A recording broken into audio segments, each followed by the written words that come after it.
రాష్ట్ర ప్రభుత్వం వరద నివారణ చర్యలు తీసుకోవడంలో పూర్తిగా విఫలమైపోయింది. ముఖ్యంగా ఈ రోజు ఈ ఫెయిల్యూర్ అంతా కూడా రాష్ట్ర ముఖ్యమంత్రిది, రాష్ట్ర ప్రభుత్వాన్ని. ఎంత బాధతో ఉన్నామంటే ఈరోజు ఇవాళ హవేలీ గన్పూర్ మండలంలో మరి ఇద్దరు యువకులు చనిపోవడం జరిగింది. వాళ్ళ పిల్లలు, ముఖ్యంగా ఇద్దరు పిల్లలు గురుకుల పాఠశాలలో చదువుతున్నారు. వర్షాల వల్ల గురుకుల పాఠశాల లీక్ అయితా ఉంది, మీ పిల్లల్ని తీసుకుపోండి అని ప్రిన్సిపల్ ఫోన్ చేస్తే పిల్లల్ని మెదక్కు పోయి తీసుకొచ్చుకుందామని బయలుదేరి మరి ఆటోలో నడుపుతున్నటువంటి యాదగౌడు, ఆటోలో కూర్చున్న సత్యనారాయణ ఇద్దరు కూడా ఈ వరదలో ఆటో కొట్టుకుపోయి చనిపోవడం జరిగింది.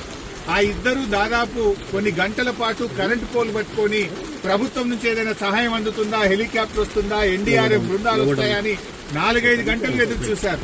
కరెంటు పోల్ మీద నుంచి ఫోన్లు కూడా చేశారు. కానీ కలెక్టర్ గారు గాని జిల్లా యంత్రాంగం ఎవరు స్పందించలేదు.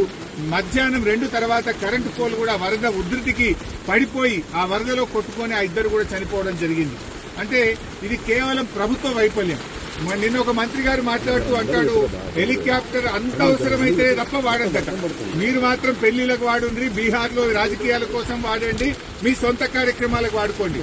ఆనాడు ఖమ్మం జిల్లాలో కూడా హెలికాప్టర్ పంపకపోతే ప్రాణాలు పోయినాయి. ఇవాళ మెదక్ జిల్లాలో కూడా సకాలంలో హెలికాప్టర్ రాక ప్రజల ప్రాణాలు పోయినాయి. అంటే ప్రభుత్వం ముందస్తు చర్యలు తీసుకోలేదు.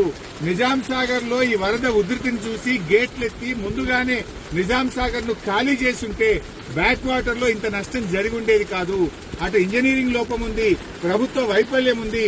నిన్న ముఖ్యమంత్రి గారు ఇంత వరదలు వస్తుంటే వీడియో కాన్ఫరెన్స్ పెట్టి అత్యవసరంగా రివ్యూ చేయాల్సిన ముఖ్యమంత్రి ఆయన మూసీ సుందరీకరణ రివ్యూ చేస్తున్నాడు.